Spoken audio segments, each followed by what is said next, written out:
সংবাদ সবাইকে স্বাগত জানাচ্ছি। আমি ফিরোজ তোহা। শুরুতে সংবাদ শিরোনাম জানিয়ে দিব সর্বশেষ গুরুত্বপূর্ণ আপডেট বাংলা সংবাদ। শুরুতেই জানিয়ে দিব মধ্যরাতে ঢাকাতে কোটা বিরোধী বিক্ষোভ। সরকারি চাকরিতে কোটা ব্যবস্থা সংস্কারের দাবিতে আন্দোলনরত শিক্ষার্থীরা মধ্যরাতে ঢাকা বিশ্ববিদ্যালয়ে বিক্ষোভ মিছিল করেছেন।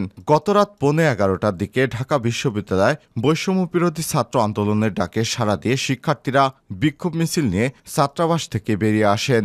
বিশ্ববিদ্যালয়ের ছাত্রী হলসহ সব হলের শিক্ষার্থীরা বিক্ষোভ মিছিলে অংশ নেন। এছাড়াও চট্টগ্রাম বিশ্ববিদ্যালয়, জগন্নাথ বিশ্ববিদ্যালয়, কুমিল্লা বিশ্ববিদ্যালয় শিক্ষার্থীরা রাতে নিজ নিজ ক্যাম্পাসে মিছিল করে বলে জানা গেছে। এদিকে দেশে গণতন্ত্রহীনতার সংকট চলছে। নজরুল ইসলাম খান গত সন্ধ্যায় গুলশানে বিএনপির চেয়ারপারসনের রাজনৈতিক কার্যালয়ে 12 দলীয় জোটের সঙ্গে বিএনপির লিয়াজো কমিটির নেতাদের বৈঠক শেষে আয়োজিত সংবাদ সম্মেলনে এসব মন্তব্য করেছেন বিএনপির জাতীয় স্থায়ী কমিটির সদস্য নজরুল ইসলাম খান। জানিয়ে দিব নগরবাসী গরমে পুড়ে বৃষ্টিতে ডুবে সরকার নির্বিকার, অভিযোগ করছে এবি পার্টি। এদিকে সিপিবি থেকে পদত্যাগ করলেন মঞ্জুরুল আহসান খান। বাংলাদেশ কমিউনিস্ট পার্টি থেকে পদত্যাগ করেছেন দলটির সাবেক সভাপতি এবং বর্ষিয়ান বাম নেতা মঞ্জুরুল আহসান খান। জানিয়ে দিব বিএনপি কোটা ইস্যুকে সরকার বিরোধী আন্দোলনে রূপ দিতে চায় বলে অভিযোগ করেছেন আওয়ামী লীগের সাধারণ সম্পাদক এবং সড়ক পরিবহন ও সেতুমন্ত্রী ওবায়দুল কাদের। এবং সর্বশেষ জানিয়ে দিব নেতানিয়াহুকে আর ক্ষমতায় দেখতে চায় না ইসরায়েলিরা। গাজা যুদ্ধে একের পর এক ব্যর্থতা সঙ্গী হয়েছে ইসরায়েলি প্রধানমন্ত্রী বেঞ্জামিন নেতানিয়াহু সরকারের। তারপরও গো ধরে বসে রয়েছেন তিনি। ফিলিস্তিনের স্বাধীনতাকামী যোদ্ধাদের সঙ্গে কোনো যুদ্ধবিরতির প্রস্তাবে রাজি না হওয়া গাজা যুদ্ধ বা জিম্মি সংকটের সমাধান ঘটছে না। এবার খোদ ইসরায়েলের ভেতরই এ নিয়ে অসন্তোষ মারাত্মক আকার ধারণ করেছে।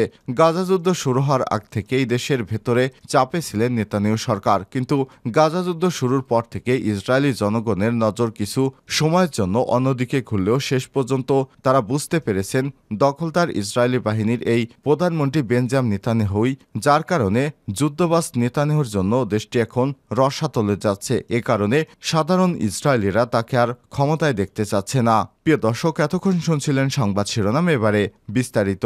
তবে তার আগে বন্ধুরা অনুরোধ থাকবে এই সংবাদটিতে একটি লাইক দিন, আর এই সংবাদটি আপনার সোশ্যাল মিডিয়া ফেসবুকে বন্ধুদের মাঝে শেয়ার করে সবাইকে দেখার সুযোগ করে দিন। আর বন্ধুরা, আপনি যদি আমাদের চ্যানেলে নতুন হয়ে থাকেন, ভিডিওটি দেখতে দেখতে চ্যানেলটি সাবস্ক্রাইব করে রাখুন, যাতে করে বন্ধুরা আমাদের লেটেস্ট আপডেট সংবাদগুলো সবার আগে আপনার কাছে পৌঁছে যায়।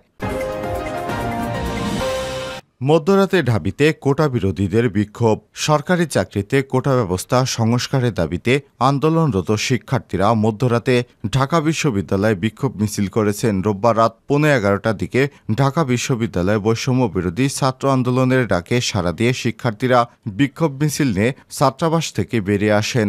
বিশ্ববিদ্যালয়ে ছাত্রী হলসহ সব হলের শিক্ষার্থীরা বিক্ষোভ মিছিলে অংশ নেন। এছাড়াও চট্টগ্রাম বিশ্ববিদ্যালয়, জগন্নাথ বিশ্ববিদ্যালয়, কুমিল্লা বিশ্ববিদ্যালয়ের শিক্ষার্থীরাও রাতে নিজ নিজ ক্যাম্পাসে মিছিল করে বলে জানা গেছে।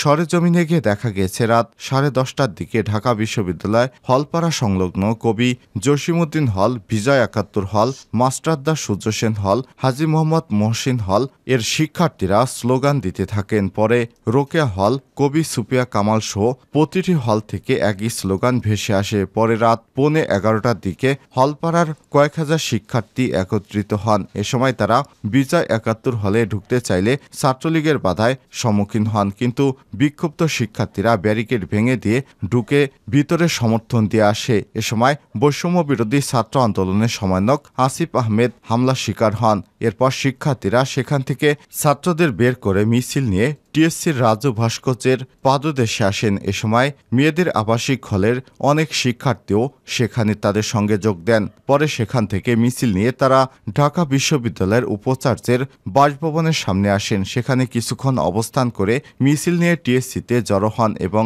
সেখানে অবস্থান নেন তারা। এ সময় শিক্ষার্থীরা তুমি কে আমি কে, রাজাকার রাজাকার, এই বাংলার মাটি রাজাকারের ঘাঁটি, চেয়েছিলাম অধিকার, হয়ে গেলাম রাজাকার ইত্যাদি স্লোগান দিতে থাকেন। পরে রাত 1:30টার দিকে তারা অবস্থান কর্মসূচি শেষ করে ফিরে যান। এ সময় প্রধানমন্ত্রীর বক্তব্য প্রত্যাহারের দাবি জানান বৈষম্য বিরোধী ছাত্র আন্দোলনের নেতৃত্বদানকারী নেতারা। বিক্ষোভে অংশ নেওয়া এক শিক্ষার্থী বলেন, হলে আটকে রাখা শিক্ষার্থীদের উদ্ধার করে মিছিলে যুক্ত করা হয়। বৈষম্য বিরোধী ছাত্র আন্দোলনের সমন্বয়ক রিফাত রশিদ বলেন, বিজয় ৭১ হল গেট বন্ধ রাখা হয়েছিল, কিন্তু সেখানে আটকে রাখা শিক্ষার্থীদের উদ্ধার করতে গেলে বৈষম্য বিরোধী ছাত্র আন্দোলনের অন্যতম সমন্বয়ক আসিফ ভাইয়ের উপর হামলা চালায় ছাত্রলীগ। আন্দোলনে অংশ নেওয়া আরেক শিক্ষার্থী বলেন, দেশের অধিকাংশ মানুষ বীর মুক্তিযোদ্ধা কোটা সহ কোনো কোটা চায় না। দেশের মানুষ চায় মেধার মাধ্যমে সরকারি চাকরিতে নিয়োগ হোক। এর আগে রোববার বিকেলে চীন সফর নিয়ে সংবাদ সম্মেলন করেন প্রধানমন্ত্রী শেখ হাসিনা। সেখানে সরকারি চাকরিতে কোটা ব্যবস্থা সংস্কারের বিষয়ে সাংবাদিকেরা প্রশ্ন করলে প্রধানমন্ত্রী তার জবাব দিয়েছেন। দেশে গণতন্ত্রহীনতার সংকট চলছে। নজরুল ইসলাম। দেশে গণতন্ত্রহীনতার সংকট চলছে বলে মন্তব্য করেছেন বিএনপির জাতীয় স্থায়ী কমিটির সদস্য নজরুল ইসলাম খান। রোববার 14 জুলাই সন্ধ্যায় গুলশানে বিএনপির চেয়ারপারসনের রাজনৈতিক কার্যালয়ে 12 দলীয় জোটের সঙ্গে বিএনপির লিয়াজো কমিটির নেতাদের সঙ্গে বৈঠক শেষে আয়োজিত সংবাদ সম্মেলনে তিনি সব মন্তব্য করেছেন। নজরুল ইসলাম খান বলেন, আজকে প্রধানমন্ত্রীর বক্তব্য পরিষ্কার বোঝা যায় দেশে সংকট রয়েছে। বিদ্যমান সংকট হল গণতন্ত্রহীনতার সংকট। দুর্নীতি অনাচারে দেশ ছেয়ে গেছে। পরিষ্কার বোঝা যাচ্ছে সরকারের পৃষ্ঠপোষকতায় এই দুর্নীতি হচ্ছে। সরকারের ঊর্ধ্বতন কর্মকর্তারা দুর্নীতি করে দেশকে ফোকলা করে দিয়েছে। ব্যাংকগুলো শূন্য হয়ে গেছে। দ্রব্যমূল্যের অব্যাহত ঊর্ধ্বগতিতে মানুষ আজ অতিষ্ঠ হয়ে পড়েছে। তিনি বলেন, সীমান্তে মানুষ হত্যা করা হচ্ছে নানা কারণে। এক দফা দাবিতে আমরা লড়াই করব। এই এক দফা বাস্তবায়ন ছাড়া সংকট সমাধান হবে না। এক দফা সে লড়াইটাকে এগিয়ে নেওয়ার জন্য আমরা শীঘ্রই কর্মসূচি দিয়ে মাঠে নামব। তার পরিপ্রেক্ষিতে যুগপথের শরিকদের সঙ্গে বৈঠক হচ্ছে। নগরবাসী গরমে পুড়ছে, বৃষ্টিতে ডুবছে, সরকার নির্বিকার। AB party.